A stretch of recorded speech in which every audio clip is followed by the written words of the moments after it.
I grew up in a small town in Kansas by the name of Meriden, Kansas, and as we drove around as I was a kid, we would see these massive grain elevators around town, and never really paid much attention to them, but they were an integral part of the landscape. And we lived north of I-70, if you know that main highway going across the mid part of the United States, and all these big grain elevators were sitting in the bottoms of the Kansas River Valley, very fertile farmland.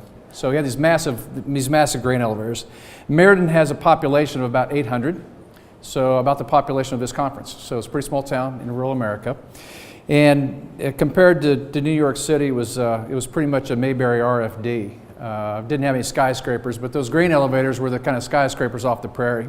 These grain elevators are the backbone of the agrarian society, and actually they're the fabric of small town America and small town Brazil.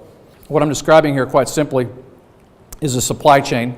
We collect grain from the farmers at harvest, we store it, we might condition it, we might lightly process it, we handle the logistics for it, we buy the freight for it, and then we ship it. It's that simple. I'm not describing production agriculture. Production agriculture is upstream. Farmland is upstream. That's what farmers do. And I'm not describing converting it to the final goods, the final processing. That's downstream. That's what a packaged goods company does. What I'm describing to you is the midstream. Midstream infrastructure assets. It's a pipeline. It's a pipeline for corn.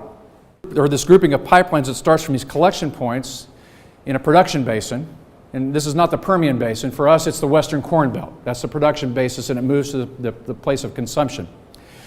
The elevators and shuttles and barge loaders and rivers and railroads, those form the literal pipelines that transfer these commodities from the point of origination to the point of consumption. And that, in turn, constitutes the trade flow. So, in the United States, these are the major trade flows. The grouping of the pipelines. So that'll give you an idea. These are the trade flows within the United States. This is the way we think about the investment thesis. And the investment thesis is quite simple.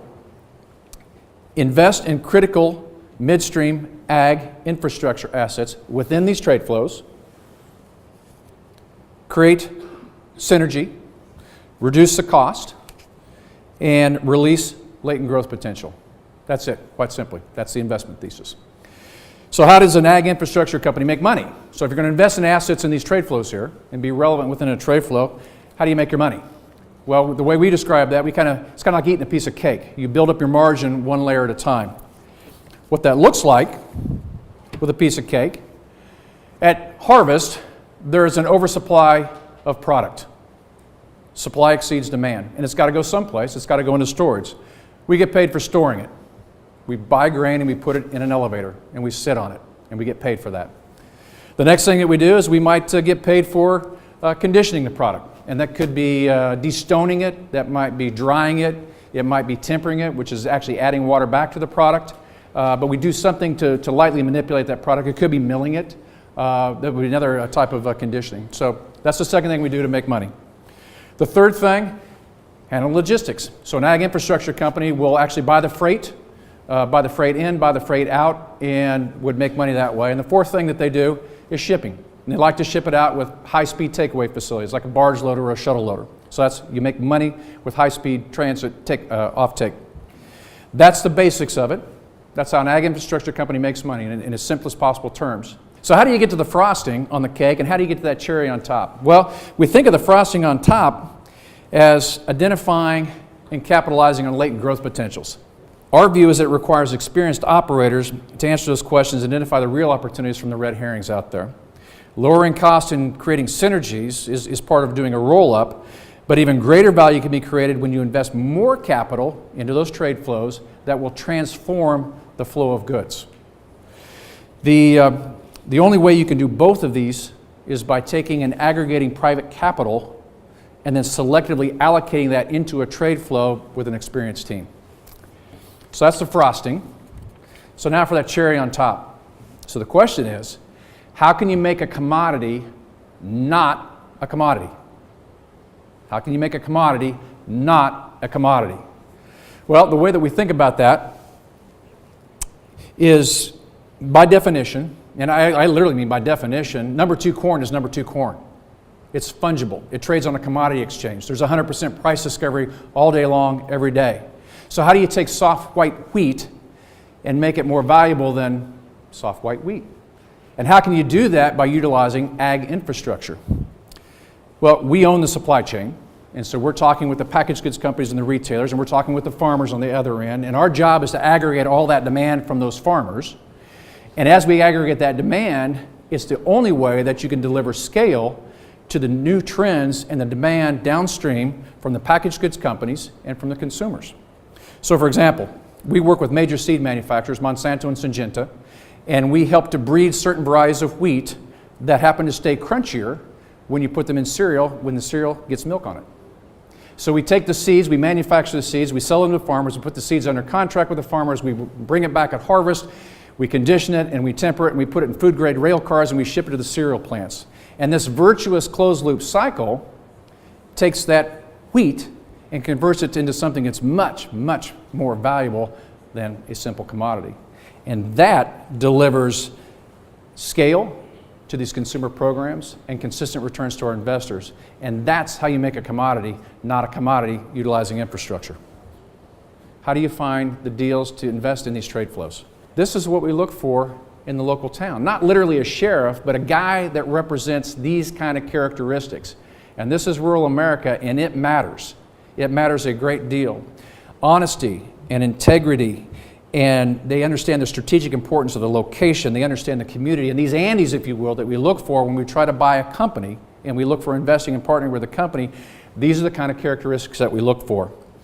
So we look to partner with businesses that are led by individuals such as this guy, if you remember the Andy Griffith Show, because they can connect with the farmers. And if you connect with the farmers and you don't gut that company with this type of leadership there, you're going to increase the trade volume that you have with them as you're investing more capital into that infrastructure. In 2013, we sourced 2 companies down in the Mississippi Delta region. We liked that region quite a bit. The 2 companies were competitors. They were adjacent. They literally were right next to each other. We like that region because it's fertile soil. It's down the alluvial plain. There's lots of water, either rain or irrigation. Expert farmers like tap. And these 2 companies were sitting in the supply chain, and they had access to the Mississippi River, and they also had access to rail. So we like the location. But both these businesses also realized they needed help. The prospect of selling, though, to an ADM or Cargill or Bundy was not something they were interested in doing. They wanted to retain their place in the community, they wanted to maintain the culture of their company, and they wanted to be respected. The 2 competitors chose to name it Big River Rice and Grain. And the first thing that we did was to start to improve the infrastructure. And at Lake Providence, Louisiana, when you go across the horizon now, the first thing you see is the steel rising out of the horizon. They look like Saturn V rockets, massive dryers and tanks there. And the farmers no longer wait in line to dump their corn to load it onto a barge. We're getting steady cash flows to pass on to our investors because of that. And what were once 2 competitors, and a 3rd competitor joined as well up in Arkansas, that what were once 3 competitors now are a major force and control a major share of market all along that section of the river, providing better services to the farmer. So the point of this is that Big River is as successful as it is because we found those Andes out there. And the men and the women that run those organizations, it's absolutely critical to leave them in those organizations. Our sustainability mission fits well with investors that really are looking for a long-term buy, build, and hold strategy that compounds value. You get the compounding effect by continuing to invest in the network. For investors, what this means is they have an allocation option in an alternative asset sleeve that is different than upstream or downstream risk and reward. And if you got the guys like Andy Griffith out there running these assets, it's going to deliver those kind of returns. And the people that we back, our view is that they're reliable, they are proven, and they are ready for growth.